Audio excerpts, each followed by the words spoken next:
नमस्कार मित्रांनो, तुमचं स्वागत आहे आपल्या YouTube चॅनलवरती। तुम्ही पाहिलं असेल की राज्य मंत्रिमंडळाची आज बैठक झाली। त्या बैठकीमध्ये मराठा आरक्षणावर निर्णय होईल अशा प्रकारची अपेक्षा पूर्ण मराठा समाजातील व्यक्तींना होती। मनोज जरांगे पाटलांनी जी मागणी राज्य सरकारकडे केली आहे ती मागणी पूर्ण करण्यासाठी कदाचित राज्य सरकार मंत्रिमंडळात निर्णय घेईल अशी अपेक्षा होती। पण राज्य सरकारने मराठा समाजातील व्यक्तींना 100% धोक्यात ठेवलंय।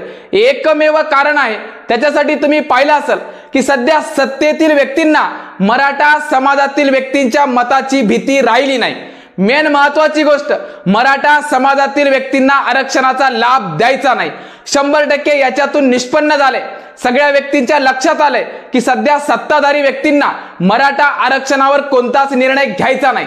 त्यांना 100% माहिती आहे ओबीसी प्रवर्गातील मतावर आपण 100% सत्तेत येऊ अशा प्रकारचा प्लॅन त्यांनी आखलाय। पण सध्या पाहिलं असेल मराठा समाजातील व्यक्तींची दुश्मनी, मराठा समाजातील व्यक्तींना टार्गेट, मराठा समाजातील व्यक्तींना चॅलेंज हे 100% विधानसभेत महागात पडणार आहे। तरी सुद्धा राज्य सरकार याकडे दुर्लक्ष का करते? तुम्ही पाहिलं असेल की मराठा समाजातील काही व्यक्ती राजकीय पक्षांच्या दावणीला बांधल्यासारखं मागे फिरतात आणि दुसऱ्या बाजूने बघितलं असेल त्यांच्या प्रचारात उभे असतात।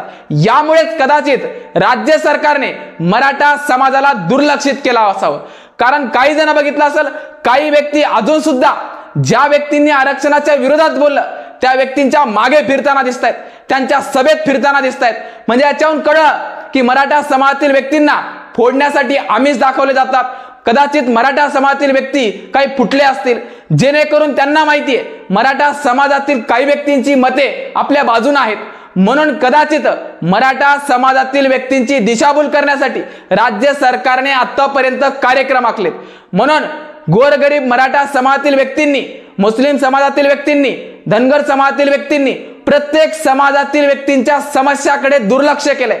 तर येणाऱ्या विधानसभेत दुर्लक्ष करण्यासाठी याच समाजातील व्यक्तींनी ठरवलं तर नेमका काय परिणाम होईल हे 100% तुम्हाला माहिती आहे। मग राज्य सरकारची मंत्रिमंडळाची बैठक झाली, त्याच्यावर तुम्ही आरक्षणाचा ब्र सुद्धा शब्द काढला नाही।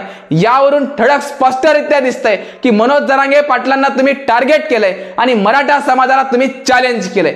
पण हे चॅलेंज तुम्हाला कितपत महागात पडणार आहे हे लोकसभेत पाहिलं असेल।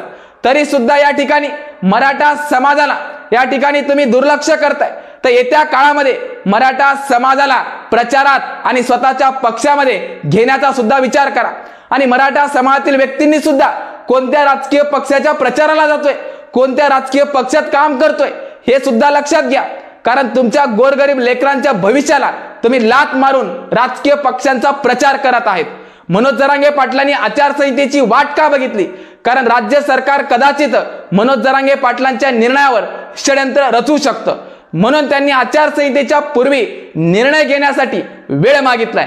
म्हणजे याचा अर्थ आचारसंहिता लागली की 100% मनोज जरांगे पाटील आपली जी काही नियोजन आहे, जे काही निर्णय आहे ते देणार आहेत। मग ते निर्णय कोणता तुमच्या लक्षात असला पाहिजे। दोनच निर्णय आहेत, एक तर विधानसभेत उमेदवार देण्याचा असो किंवा उमेदवार पाडण्याचा असो।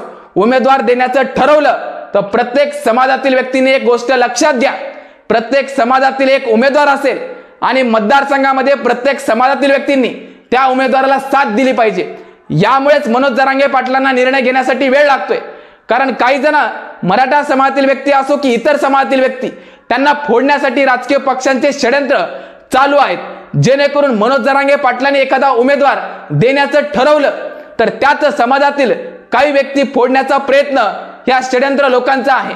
म्हणून लोकांनी लक्षात ठेवा, मनोज जरांगे पाटलांच्या निर्णयाची जशी तुम्ही वाट बघत आहेत त्याच वाटेवर प्रत्येक व्यक्तींनी मनोज जरांगे पाटलांनी जो निर्णय घेतला त्याला साथ दिली पाहिजे। तरच मराठा समाजातील व्यक्तींची असो, मुस्लिम समाजातील व्यक्ती असो, धनगर समाजातील व्यक्ती असो यांची एकजूट पाहून राज्य सरकारला पश्चाताप झाल्याशिवाय सोडू नका, अशा प्रकारे मनोज जरांगे पाटलांनी स्पष्टरित्या सांगितलंय। तरी सुद्धा मनोज जरांगे पाटलांना एवढा वेळ का लागतोय? तुम्हाला लक्षात आलं असेल की जर मनोज जरांगे पाटलांनी उमेदवार देण्याचा निर्णय घेतला, राज्य सरकार त्याच्यावर लगेच षड्यंत्र रचायला तयार आहे, म्हणून त्यांनी निर्णय देण्यासाठी वेळ घेतलाय। एवढं लक्षात ठेवा। आतापर्यंत राज्य सरकारकडून अपेक्षा होती की या ठिकाणी मराठा आरक्षणावर काहीतरी निर्णय देतील, पण आता 2 दिवसावर आचारसंहिता येऊन ठेपली आहे, तरी सुद्धा मंत्रिमंडळात बैठक झाली. या मंत्रिमंडळ बैठकीत अजून सुद्धा त्यांनी निर्णय दिला नाही. याच्यावरून प्रत्येक व्यक्तींनी स्पष्ट लक्षात घ्या की मराठा समाजातील व्यक्तींना आरक्षणाचा लाभ त्यांना द्यायचा नाही म्हणजे द्यायचा नाही. यावरून 100% निष्पन्न होते. पण मराठा समाजातील व्यक्तींना दुर्लक्ष केल्यावर काय परिणाम होतील ते येत्या काळात मनोज जरांगे पाटील निर्णयावर डिपेंड आहे. जर त्यांनी उमेदवार देण्याचा निर्णय घेतला तर तुम्हाला काय करायचंय आणि उमेदवार पाडण्याचा निर्णय घेतला त्यावेळेस तुम्हाला काय करायचंय, ह्या दोन्ही बाबींचं विश्लेषण मी या अगोदरच्या व्हिडिओत विश्लेषण करून सांगितलंय. जर त्यांनी दोन्हीपैकी एक निर्णय घेतला तर त्या निर्णयाला तुम्हा सर्वांची साथ पाहिजे आणि ती साथ खंबीरपणे पाहिजे. त्याच्यामध्ये साम दंड जे काय आपण म्हणतो त्या सर्वांचा वापर केला तर कदाचित मनोज जरांगे पाटलांचा निर्णय सफल होईल आणि मराठा आरक्षणाचा निर्णय मार्गी लावण्यासाठी सत्तेत उमेदवार जातील. हे लक्षात ठेवा. कारण तुम्ही पाहिलं असेल धनगर समाजातील व्यक्तींना सुद्धा त्यांनी वेटीस धरले, त्यांच्यावर सुद्धा निर्णय त्यांनी दिला नाहीये. म्हणून धनगर समाजातील व्यक्तींनी सुद्धा एकजुटीने लढा लढवला पाहिजे. मराठा समाजातील व्यक्तींनी सुद्धा न फुटता प्रत्येकाला एकत्र करून लढा लढवला पाहिजे. मुस्लिम समाजातील व्यक्तींच्या समस्यावर राज्य सरकारने कशा प्रकारे दुर्लक्षित केलं, यांनी सुद्धा एकत्रितरित्या सगळ्या समाजातील व्यक्तींनी एकत्रित येऊन आपल्या समस्या दूर करण्यासाठी मनोज जरांगे पाटलांनी जर उमेदवार देण्याचं ठरवलं तर 100% त्या उमेदवाराला या सर्व समाजातील व्यक्तींनी पाठिंबा दिला पाहिजे. एवढंच लक्षात ठेवा. हे सांगण्याची वेळ का आहे, कारण या वेळेतच निर्णय घेण्याची तुमच्यात ताकद पाहिजे. जर तुमचा निर्णय घेण्याची ही वेळ चुकली आणि राज्य सरकारने तुम्हाला फोडण्याचा प्रयत्न केला किंवा आमिष दाखवण्याचा प्रयत्न केला तर 100% हा लढा आयुष्यभर सुटणार नाही. ते सोडवण्यासाठी हीच वेळ आहे आणि याच वेळेत तुम्हाला विचार करून 100% विधानसभेमध्ये कशा प्रकारे कार्यक्रम आखायचा आहे ते मनोज जरांगे पाटील येत्या काळात 100% निर्णय देणार आहेत आणि त्या निर्णयाला सर्व व्यक्तींची साथ आणि पाठिंबा हवाय.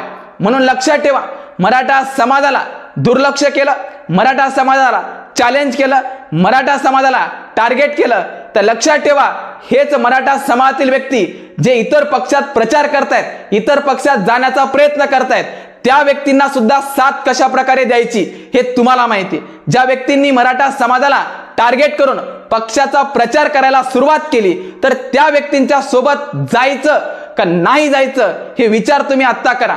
कारण सध्या आचारसंहिता लागली की हे 100% निर्णय मागे टाकणार आणि आपला प्रचार सुरू करणार आणि त्या प्रचारामध्ये आपल्या मागणीला विरोध करणाऱ्या व्यक्तीसोबत प्रचार करायचा का राजकीय पक्षासोबत फिरायचं हे व्यक्तिशः तुमचा निर्णय आहे. याच्यावर डिपेंड करतं की मराठा समाजातील व्यक्तींच्या मागणीला तुमचा कितपत पाठिंबा आहे. तुमचा पाठिंबा तुमच्या लेकरांसाठी आहे. लक्षात ठेवा, आरक्षणाचा लाभ मिळाला तर तुमच्या लेकरांचं भविष्य उज्ज्वल होणार आहे. त्याच्यासाठी त्यांनी लढा उभा केलाय आणि त्या लढ्याला साथ तुम्ही अर्ध्यातून सोडली तर लक्षात ठेवा भूतो न भविष्य अशा प्रकारचा लढा उभा राहणार नाही आणि आपल्या मुलांचं भविष्य बर्बाद झाल्याशिवाय राहणार नाही. हे लक्षात ठेवा. म्हणून मनोज जरांगे पाटलांच्या निर्णयाची जे सगळेजण आतुरतेने वाट पाहत आहेत त्या वाट पाहणाऱ्या प्रत्येक व्यक्तींना सांगतोय त्यांच्या निर्णयाला विरोध न करता त्यांच्या निर्णयाला तुमची साथ हवी आहे, तुमचा पाठिंबा हवाय. एवढीच या व्हिडिओच्या मार्फत कळकळीची तुम्हा सर्वांना विनंती आहे. कारण अनेक व्यक्ती जे राजकीय पक्षांचे मुजोरी करतायत 100% त्यांचा प्रचार करणार, त्यांच्या सभेला जाणार, त्यांचं गाणं वाजवणार. म्हणून लक्षात ठेवा त्यांचं गाणं, त्यांचा प्रचार आणि त्यांच्या सभेला तुम्ही गेलात तुमच्या मुलांचं भविष्य उज्ज्वल होणार आहे का नाही याच्यावर तुम्ही स्वतः विचार करा. कारण प्रत्येक गावात पुढारी असतात आणि त्या पुढाऱ्यांच्या पाठीमागे तुमची मते असतात. तुमचे मते त्या पुढाऱ्याला द्यायचे की नाही द्यायचे याच्यावर सुद्धा तुम्ही विचार करा. कारण तुमचा विचार सध्या महत्त्वाचा आहे. विधानसभेचा कार्यकाळ हा 5 वर्षासाठी नंतर बोंबलत बसण्यापेक्षा आताच ही वेळ आहे. विचार करा, आचारसंहिता लागल्यानंतर मनोज जरांगे पाटलांनी निर्णय घेतला तर त्या निर्णयाला सर्वांची साथ दिली तर 100% राज्य सरकारला येत्या काळात पश्चाताप झाल्याशिवाय राहणार नाही. मग त्याच्यामध्ये सरकार असो की विरोधी पक्षातील महाविकास आघाडी असो दोघांना सुद्धा आपल्या कुठल्याच प्रकारची साथ का नाहीये. कारण दोघांनी सुद्धा मराठा आरक्षणावर कुठल्याच प्रकारचा ब्रश शब्द काढला नाहीये. म्हणून आपल्या मागण्या पूर्ण करण्यासाठी सत्तेत जाण्यासाठी मनोज जरांगे पाटलांनी उमेदवार देण्याचं ठरवलं तर प्रत्येक समाजातील व्यक्ती उमेदवार असतील आणि त्या उमेदवाराला प्रत्येक समाजातील व्यक्तींचा पाठिंबा असेल। यावरून तुम्ही कमेंटद्वारे सांगा की कितपत हे बोलणं योग्य आहे आणि कितपत हे बोलणं अयोग्य आहे। तुमच्या कमेंटद्वारे कळेल की प्रत्येक व्यक्तीचा प्रतिसाद मनोज जरांगे पाटलांना कशा प्रकारे आहे। हेच सांगण्यासाठी तुमच्या समोर आलोय।